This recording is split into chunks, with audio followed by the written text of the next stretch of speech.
Kabar bahagia datang dari pemain timnas Indonesia yang pada saat laga Indonesia melawan Myanmar, ia berjasa memberi lemparan ke dalam hingga berbuah gol, yakni Pratama Arhan. Istrinya Aziza Salsya dikabarkan tengah hamil muda. Kabar itu mencuat setelah Arhan memposting kemesraannya dengan sang istri. Unggahan mesra disertai dengan senyum bahagia itu pun sontak memicu spekulasi publik ihwal dugaan kehamilan pada Aziza. Dalam foto itu, Arhan yang dikenal bucin 100% pada sang istri terlihat memeluk Aziza dari belakang dan menempatkan kedua tangannya di bagian perut Aziza. Ia lalu membubuhkan kalimat pada postingannya, Bismillah, diakhiri dengan emoji hati. Postingan ini seolah menguatkan dugaan jika Aziza sedang berbadan dua.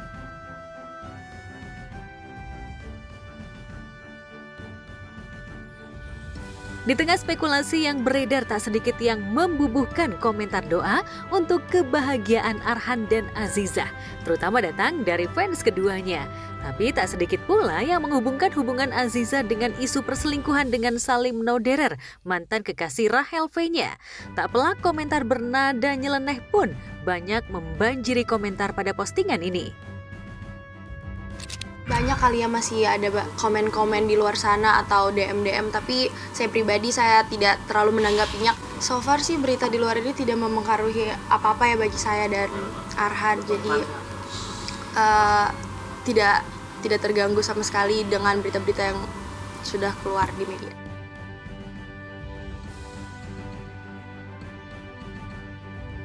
Selain Pratama Arhan, Rona bahagia juga tampak dari beauty content creator yakni Jessica Rosmaurina.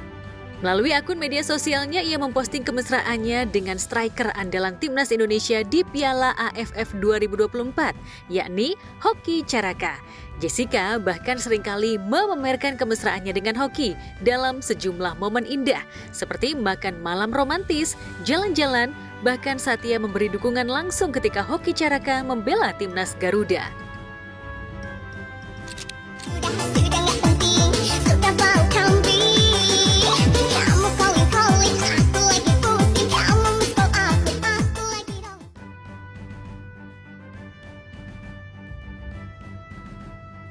Ya, tak banyak yang tahu jika Hoki dan gadis blasteran Arab Medan ini sudah menjalin cinta selama 2 tahun. Keduanya menjalin hubungan jarak jauh. Salah satu postingan yang mencuri perhatian lainnya ketika Jessica Rosmaurina membagikan momen spesial anniversary kedua dengan Hoki Caraka di akun Instagram Stories miliknya. Dalam unggahannya, ia memperlihatkan buket bunga yang dikirim oleh Hoki sebagai simbol cinta mereka dengan tulisan dalam kertas Happy Anniversary kedua sayangku, @Hoki Caraka, tulis Jessica dengan membubuhkan simbol hati dan rantai.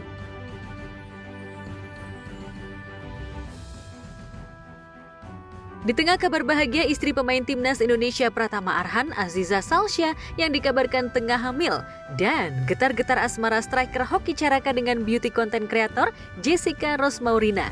Jelang laga melawan timnas Laos dalam laga yang akan digelar di kandang sendiri nanti malam, punggawa timnas Indonesia di bawah asuhan pelatih Sinteyong terus melakukan sesi latihan untuk meraih 3 poin melawan Laos agar bisa memuncaki klasemen di grup B bersaing dengan timnas Vietnam yang sebelumnya sukses menekuk Laos dengan skor telak 4-1. Saya sebagai pemain butuh dukungan dari kalian, selalu support pemain-pemain Persija. Kita doakan aja semoga timnas bisa raih hasil yang maksimal untuk melawan Laos dan semoga timnas kita bisa juara juga Piala AFF. Karena meskipun kita nggak bawa skuad yang sangat full tim, tapi aku yakin dengan sekelompok talenta muda dalam asuhan Sintayong juga pasti bisa menjadi pembeda juga di kompetisi.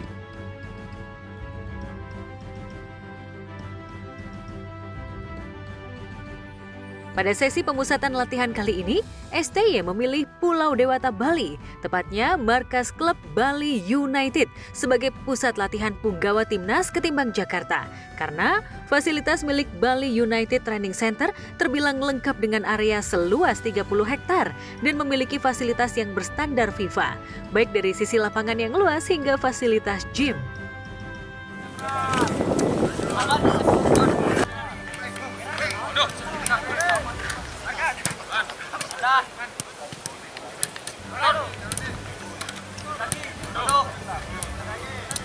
Si goyang yang gimana?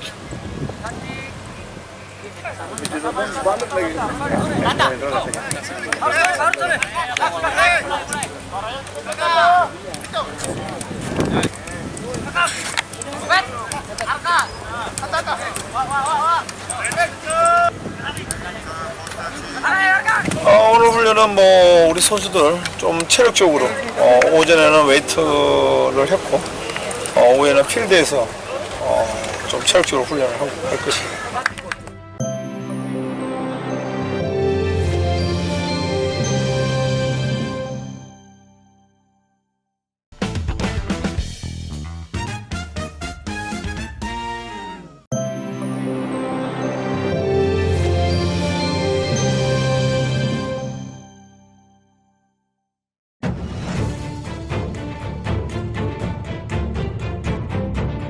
Komedian Kiwil kembali mengecam sikap Maggie Wulandari, mantan istrinya.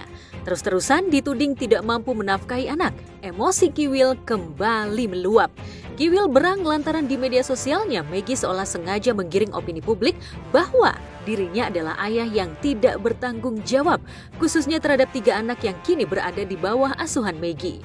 Marwah Kiwil sebagai laki-laki sekaligus ayah seakan tercabik-cabik ketika Maggie membanding-bandingkan nafkah yang diberikannya dengan segenap cinta kepada ketiga buah hatinya dengan materi yang dikucurkan Muhammad suami Maggie sekarang.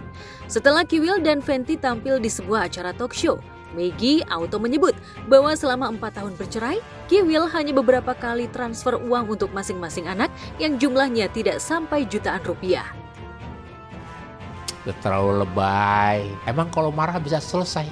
Beliau itu tetap ayah yang bertanggung jawab karena besar kecilnya masih bisa ngasih ke anaknya gitu. Tapi dengan kemampuan ya Pak ya, dalam artian ada juga kalau misalnya mintanya besar pas nggak ada ya kita kasih seadanya. Bahkan kemarin juga berapa hari ya, pulang dari Jakarta juga ada kirim ke Makassar ke anaknya gitu. Tapi mungkin hanya cukup untuk beli permen dan es krim gitu.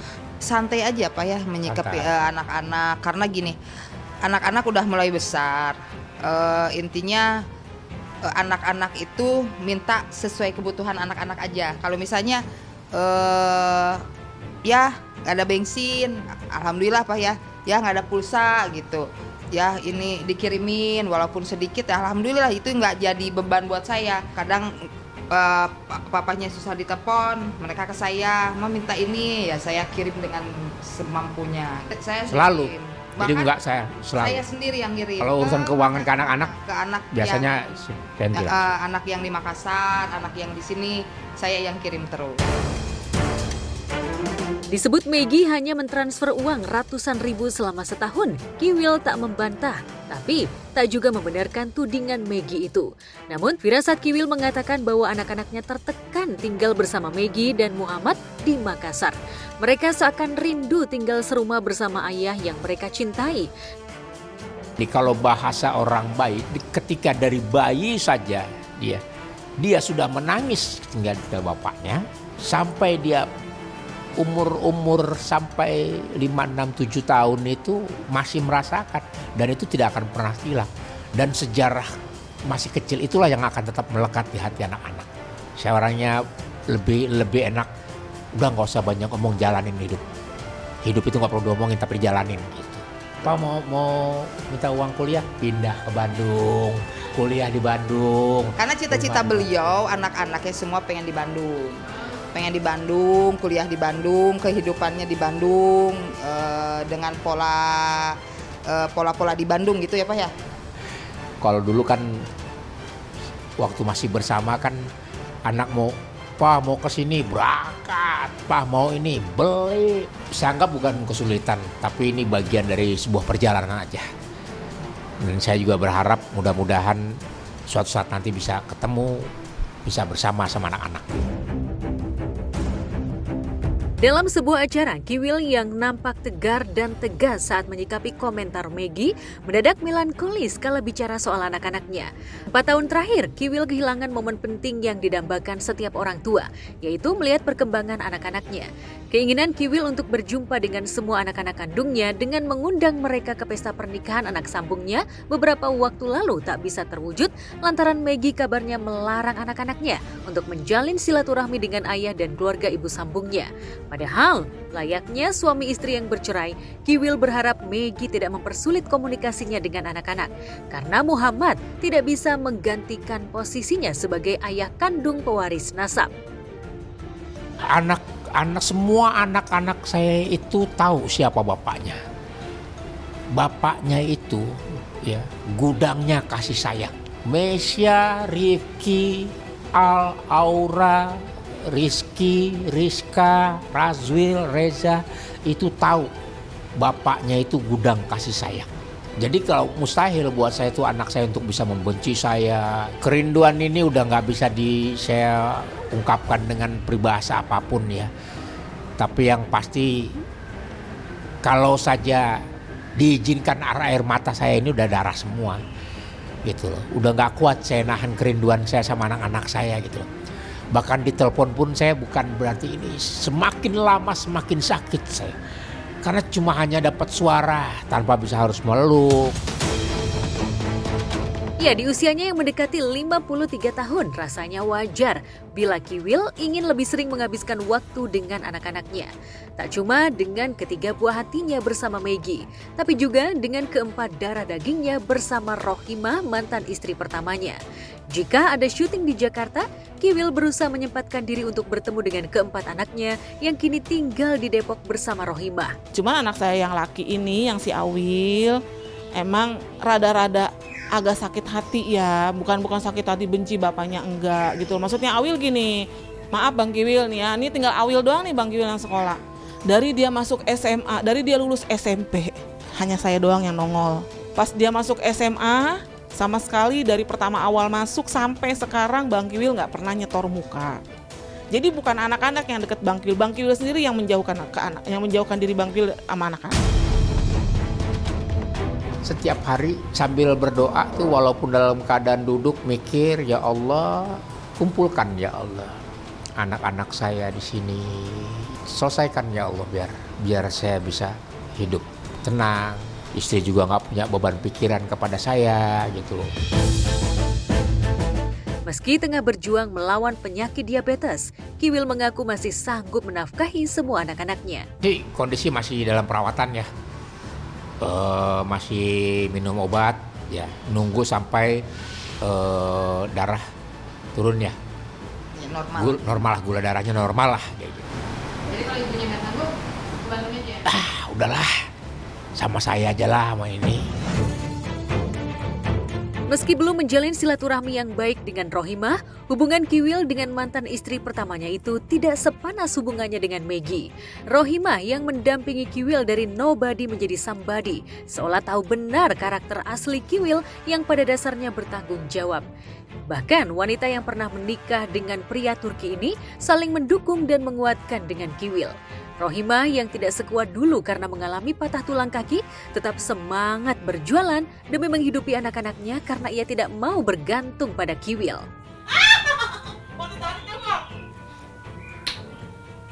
Jadi gini, pertama kan waktu jatuh itu kan udah dipegang sama tukang urut gitu kan. Cuman dulu kan saya pikir nggak kenapa-napa gitu. Jadi cuman dapat sebulan lah diurut itu gitu kan. Udah dan emang gak ngerasain sakit pada saat itu kan, udah bisa jalan, udah bisa kemana-mana. Guenya bandel, nyari duit mulu gitu. Tapi gimana dong, single parent dong gue, gak ada yang nafkahin gue gitu kan. Mau gak mau gue nyari duit sendiri gitu. Dan kebetulan anak-anak kan kemarin belum ada yang kerja kan gitu. Harus berputar dong gue, gimana dengan kondisi rotasi ekonomi gue setiap harinya. Ada gitu, ada masih sekolah. Atau sendiri kan Bang Kiwil, ya dong. Kemarin kan saya bikin kue, bikin makanan gitu kan. Terus kan warung juga. Dan kalau saya harus bayar orang, keuntungan warung berapa sih gitu loh, sayang banget gitu kan. Apalagi rumah saya yang di Sawangan kan udah kecil, maksudnya nggak butuh orang sampai ini banget lah gitu, bisa keurus lah rumah kecil kayak gitu kan. Ya udah akhirnya saya rawariwinya begitu aja gitu loh. Kan itu kan mau nggak mau kan di jalan kan, buat jalan kan kaki kan, demi sesuap nasi dan segenggam berlian ya. Kiwil juga turut prihatin lah dengan keadaan Rohimah ya. Mudah-mudahan Allah angkat penyakitnya. Kisah hidup Kiwil yang sempat diwarnai drama poligami memang sempat viral di masanya, terutama saat Rohimah dan Maggie ribut-ribut di depan awak media. Pada tahun 2020 dan hanya selang beberapa bulan, Maggie dan Rohimah seolah kompak menggugat cerai Kiwil. Sempat menikah siri dengan selebgram Eva Bellissima, Kiwil akhirnya mantap menjadikan Fenty Vigianti sebagai the only wife dalam hidupnya. Hebat, yang tanggung jawab, harmonis, ya, romantis, ya. Tapi saya udah bosan, udah nggak bisa gombalin, nggak bisa.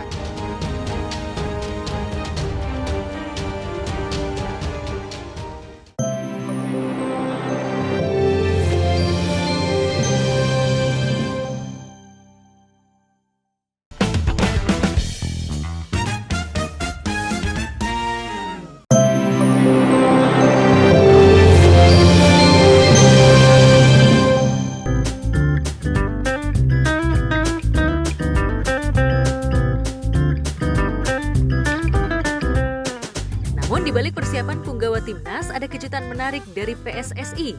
Kabarnya Ivar Jenner dan Justin Hubner akan memperkuat timnas di Piala AFF 2024 ini. Namun, menurut anggota Komite Eksekutif atau EXO PSSI, Arya Sinulinga, keputusan jika Justin dan Ivar akan menyusul timnas masih dalam proses komunikasi dengan dua klub yang menaunginya. Ya kan, tunggu aja lah soal Ivar sama... Kita tunggu aja. Kemarin aja kan kita kira Rafael nggak bisa masuk, ya kan? Kita kira maksudnya semifinal, final. Ternyata masuk sih. Kehadiran Ivar dan Justin jelas akan menambah kekuatan timnas Indonesia yang saat bertanding melawan Myanmar hanya diperkuat satu pemain diaspora yakni Rafael Struijk. Harapan memuncaki klasemen bahkan menjuarai kompetisi antar negara Asia Tenggara ini pun bukan impian belaka. Bagaimana reaksi selebriti jelang pertandingan timnas Indonesia melawan timnas Laos? Ini pasti akan berjalan sangat seru ya, karena timnas performanya semakin baik, dan prediksi gue untuk besok itu timnas akan menang 2-0. Mungkin yang bakal menjadi game changer besok adalah Marcelino Ferdinand, karena aku yakin dengan skill-skillnya dia, dengan dribblingnya dan juga vision of the game-nya, dia bisa menjadi pembeda, bakal create opportunity juga, mungkin bisa mencetak gol spektakuler seperti kualifikasi Piala Dunia kemarin juga. Jadi saya doakan timnas Indonesia melawan Laos mendapatkan 3 poin lagi. Dan sang nahkoda pelatihnya Sintayong tentunya sudah mempunyai strategi terbaik untuk memenangkan pertandingan kali ini. Setelah sebelumnya Yasmin gagal untuk melarikan diri dari sekapan orang suruhan Rangga, Romeo yang tak pernah patah arang untuk mencari tambatan hatinya, dibantu oleh Dirga dan Dania, mencoba melebarkan pencariannya melalui media sosial. Mereka melakukan sayembara dengan imbalan. Tak ayal, sayembara yang dilakukan Romeo itu membuat Alisa, Ajeng, dan Rangga terkejut. Rangga. Kenapa, Mah? Ada apa? Ada berita heboh, kamu tahu nggak? Ini beritanya heboh dan viral banget. Nggak tahu berita apa? Berita soal penculikan Yasmin udah kesebarkan. Aku hanya berusaha cari Yasmin sampai ketemu, itu aja. Tanpa memposting apapun di akun sosial media aku, Mah. Kalau bukan kamu, terus siapa? Romeo. Romeo. Kamu ya yang sudah menyebar berita tentang penculikan Yasmin. Kamu bikin sayembara itu? Iya, Mah. Emangnya kenapa? Ya ampun Romeo, ngapain? Ngapain kamu bikin seperti itu? Ini dampaknya kena nih keluarga Cakradinata jadi jelek. Yasmin bekerja untuk Cakradinata. Yalah Romeo, kamu gak usah segitunya buat Yasmin. Yasmin itu cuma bawa apes buat keluarga kita. Mikir gak sih kamu sampai situ? Nah udahlah, cuekin aja netizen. Iya Bi, sebenarnya Alisa itu di posisi nggak peduli juga sih, karena di sini Alisa kan sebenarnya masih masih nggak suka juga sama Yasmin kan. Jadi dia tuh lebih ke kenapa sih semua orang tuh ngomongin yang Yasmin mulu gitu.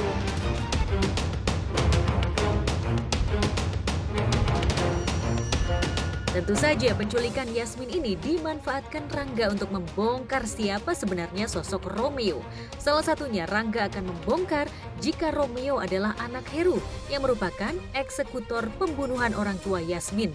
Meski Yasmin sudah ada di tangan, namun Rangga masih saja terbakar emosi lantaran tak bisa mendapatkan Yasmin dengan mudah. Namun, di tengah amarah yang berkecamuk itu, secara tak sengaja, Rangga menemukan alat penyadap yang dipasang di meja kamarnya. Rangga pun berpura-pura jika ia khawatir soal hilangnya Yasmin. Ini kan alat penyadap suara. Kurang ajar. Siapa yang udah lancang masang alat ini di kamar aku? Halo bro, pokoknya gue gak mau tahu. Lo harus bisa menemukan Yasmin, gimana pun caranya, dan harus dalam kondisi yang baik-baik aja. Iya, gue ngerti. Gue emang udah gak tunangan lagi sama dia, tapi gue masih sayang sama dia, gue peduli sama dia. Ya pokoknya nanti tolong lo kabarin ke gue, apapun itu ya, sekecil apapun informasinya, kabarin ke gue langsung. Oke, yaudah, makasih ya. Kok Rangga malah nyuruh orang untuk nyariin Yasmin sih? Kayaknya Mas Rangga tadi tuh teleponan sama seseorang deh. Tapi ini aneh deh. Apa masa nggak cuma pura-pura ya? Soalnya gue yakin banget kalau dia tuh pelakunya. Karena Alisa nggak peduli, Alisa nggak akan ikut mencari Yasmin, kayak buat apa gitu. Menurut dia buang-buang waktu lah ikut nyari Yasmin gitu, karena dia nggak suka juga sama Yasmin kan. Tentu saja mendengar ucapan Rangga itu membuat Dania dan Dirga terkecoh dan bingung siapa sebenarnya orang yang telah menculik Yasmin. Apalagi Rangga tampil secara live di kanal berita seolah dialah yang paling khawatir dengan peristiwa tersebut. Sekarang malah Mas Rangga dapat atensi dari warga. Seakan-akan dia yang paling peduli sama Yasmin. Udahlah Rom, lu gak usah pikirin Rangga. Biarin aja dia mau cari muka kemana-mana. Lu gak usah pedulin dia deh. Kita fokus aja sama Yasmin. Iya Mas, mendingan kita fokus aja cari Yaya sampai ketemu. Iya, kita harus segera menemukan Yasmin. Semoga aja Yasmin gak kenapa-napa ya. Lantas akankah Yasmin segera bebas dari penyekapan dan dapat kembali bersatu dengan Romeo? Atau justru semua rahasia Romeo bakal terbongkar?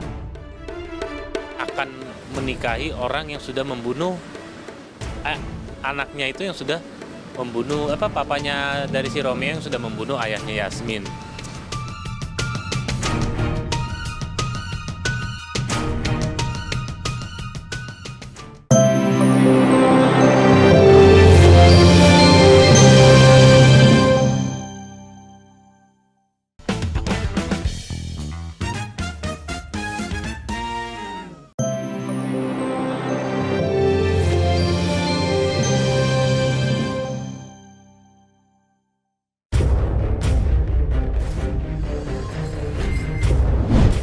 Tak kalah heboh dengan Sun Haji, sidang perceraian Baim Wong dan Paula Verhoeven juga masih jadi sorotan publik. Kemarin sidang kembali digelar di Pengadilan Agama Jakarta Selatan. Pihak Baim menghadirkan saksi untuk memperkuat tuduhannya pada Paula. Ia bahkan menghadirkan sahabatnya Teuku Zacky sebagai saksi. Lantas apa alasan yang membuat Baim menghadirkan Teuku Zacky sebagai saksi? Benarkah karena Teuku Zacky berjasa memperkenalkan Paula ke Baim? Benarkah Teuku Zacky menyesal telah memperkenalkan Baim dengan Paula? Ya salah satu bentuk tanggung jawab dan beban moral saya aja sih sebenarnya ke Baim dan Paula. Saya sayang sama Baim dan Paula dua-duanya. Tidak ada yang pernah bisa disesalin, yang pasti kita harus memikirkan gimana ke depan itu aja. Enggak menyesali apapun. Ya itu yang udah harus terjadi, ya udah mau gimana lagi. Selain menghadirkan Teuku Zacky, Baim juga menghadirkan ahli psikologi. Keberadaan saksi ahli ini menjelaskan seberapa jauh kondisi psikis anak-anak akibat perceraian orang tuanya. Lantas benarkah kesaksian para saksi membuat posisi Paula Verhoeven terdesak? Pertanyaan saya simpel, apakah dibenarkan seseorang yang bukan muhrimnya berduaan di suatu tempat eksklusif? Hakim pun tahu tadi, jadi saya menyerahkan semuanya ke kejadian apa yang sebenarnya aja. Dalam persidangan, bukti-bukti, kalau misalnya itu adalah bukti dokumen, dia harus ada pembanding.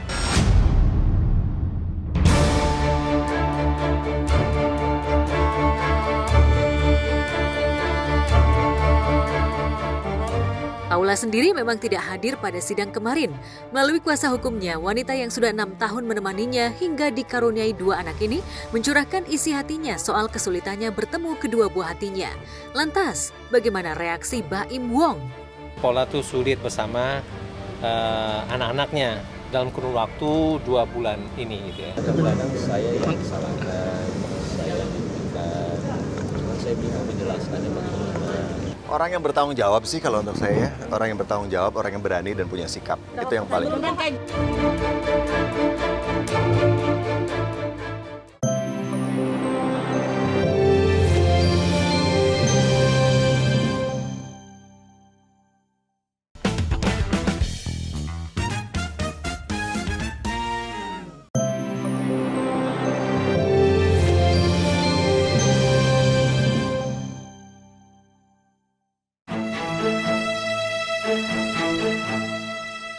Drama hidup pedangdut Dewi Persik juga tak kalah berwarna dari kisah hidup Kiwil. Sama seperti Kiwil, DP juga harus menjalani episode kawin cerai dan ribut-ribut dengan mantan suaminya. Namun setelah 2 tahun menjanda, DP sulit menemukan calon suami idaman hingga pertunangannya dengan pilot Ruli Amrullah pun harus berakhir di simpang jalan. Sejak kembali berstatus available, DP gencar dijodohkan netizen dengan sejumlah pesohor berstatus duda. Salah satunya adalah Mayor Teddy Indrawijaya. Namun, kala netizen tak lagi ramai menjodohkannya dengan duda keren yang menjabat sebagai sekretaris kabinet Merah Putih itu, DP mengungkap fakta yang tak kalah mengejutkan. Siapa sangka selama ini DP ketakutan diteror oleh para duda dari berbagai kalangan profesi. Kaum Adam berstatus duda itu terang-terangan mengajak DP nikah, baik melalui surat maupun menyatakannya langsung di depan rumah DP. Di rumahku itu tiap hari selalu aku dikirimi sama surat dari orang-orang laki-laki. Dari para duda kebanyakan, minta ngelamar Dewi Persik. Nah, jadi dari orang baik itu dari orang biasa, dari orang yang sudah bekerja dan yang lain-lain gitu, mau pengenalan lewat ta'aruf dan yang lain. Andai melamar lewat surat dan tidak bertingkah laku nyeleneh, tentu DP tidak akan paranoid terhadap para duda yang seolah ngebet memperistrinya itu. Baru-baru ini DP mengalami perlakuan yang tidak menyenangkan dari seorang duda nekat yang membuatnya sempat membuat laporan di Polsek Lebak Bulus. Benarkah duda itu mengancam DP akan melakukan kekerasan bila lamarannya ditolak oleh pelantun mimpi manis itu? Sebelum aku berangkat umroh, waktu zamannya udah agak lama sebelum aku umroh, ya udah agak lamaan. Itu sampai pernah aku lapor ke kantor polisi di Polsek Lebak Bulus. Waktu itu Bapak Kapolseknya Pak Agung. Jadi ceritanya ada cowok yang terobsesi sama saya dan mereka itu pegawai PNS sampai mengeluarkan itu di depan gerbang rumah saya dan dia bilang bahwa aku katanya istrinya gitu. Dan dia berkali-kali seperti itu, kan ada CCTV, akhirnya sampai saya lapor ke kantor polisi karena saya takut.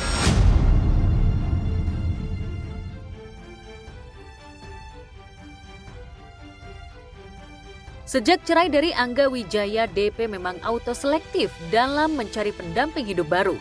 Ia bosan dan gerah dituding suka kawin cerai oleh netizen yang maha nyinyir. DP berharap pernikahan keempatnya kelak bakal menjadi pernikahan terakhirnya.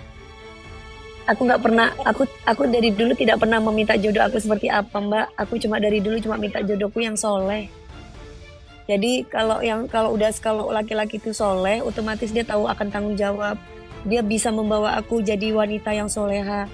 Karena kalau misalkan aku cari pengusaha atau aku cari pejabat atau aku cari orang yang aku mau, itu tidak akan pernah tercapai gitu. Tapi kalau aku doanya, ya Allah berikan aku laki-laki yang aku inginkan gitu, bukan yang aku mau gitu. Kalau yang aku inginkan berarti tandanya kan sudah tahu kewajibannya apa.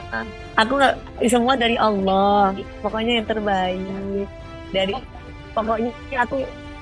Pokoknya aku menikmati proses aku gitu loh, Mbak.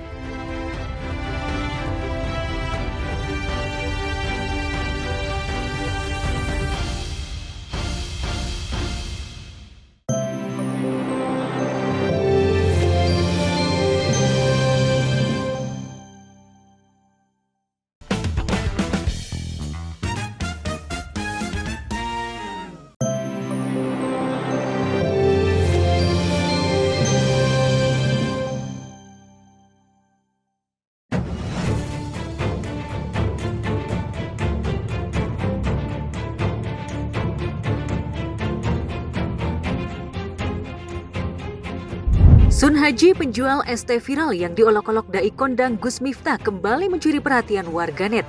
Usai ramai beredar foto dan video saat ia bersama kedua putri, istri, dan ibundanya tengah berada di Tanah Suci menjalani ibadah umroh. Rupanya warga Dusun Gesari, Desa Banyusari, Kecamatan Grabak, Kabupaten Magelang ini langsung diberangkatkan umroh ke Tanah Suci oleh Gus Miftah, dai yang mengoloknya dalam sebuah pengajian. Sebelum sampai ke Tanah Suci, Sun Haji dan keluarga bahkan sempat sungkeman dengan Gus Miftah yang sebelumnya memang sudah berjanji akan memberangkatkan Sun Haji dan keluarga ke Tanah Suci. Maafin saya, Teh.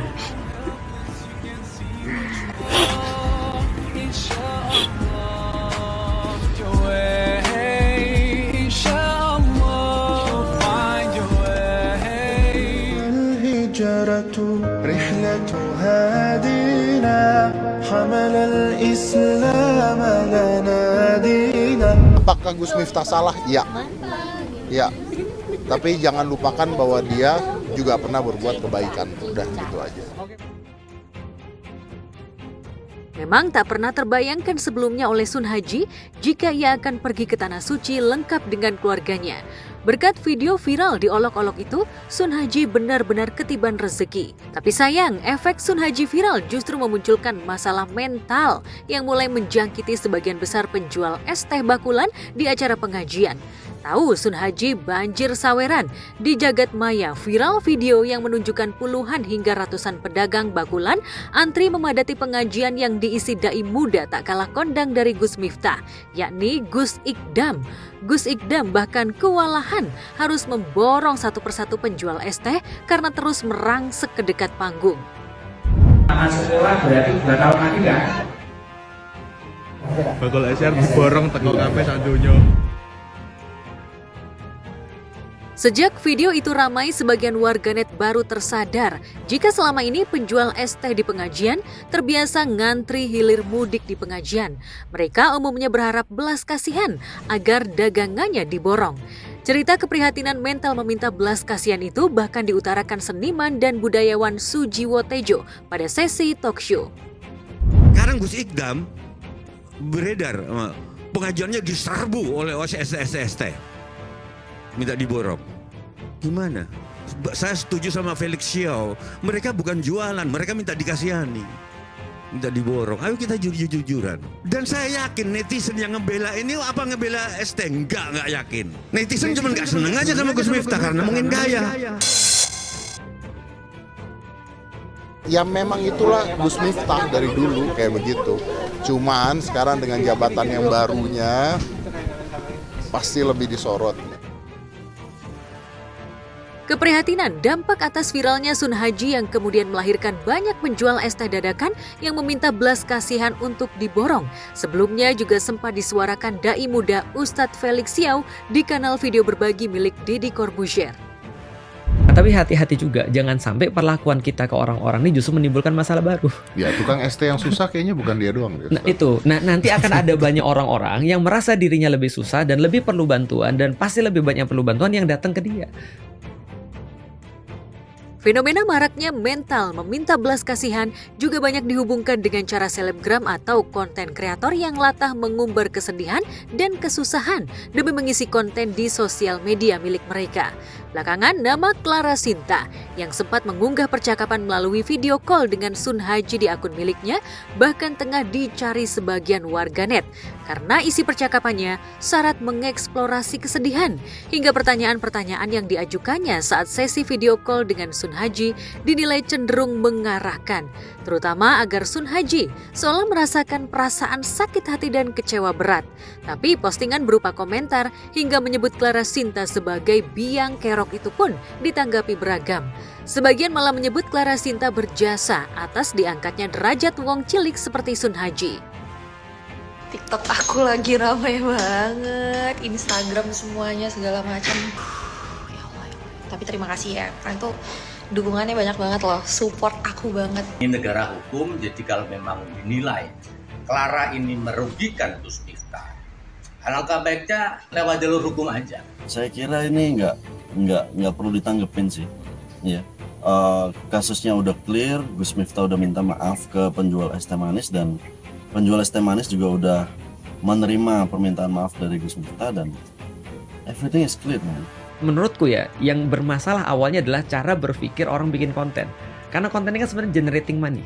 Benar nggak sih? Betul. Nah, maka mereka mencari sebuah hal gimana caranya agar mereka bisa generate money dari kejadian itu. Yang paling vulgar membuat konten syarat eksplorasi kesedihan hingga disebut langsung oleh Deddy Corbuzier adalah YouTuber Willy Salim.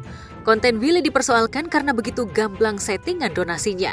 Mulai dari merekam suasana sedih saat menonton video, berangkat dini hari ke kediaman Sun Haji, hingga merinci donasinya. Lalu menjadikan penggalan konten di akun miliknya, layaknya konten berseri dengan jumlah viewers tak kaleng-kaleng mencapai jutaan viewers. Ujung-ujungnya menaikkan engagement atau pemasaran digital dan media sosial mereka.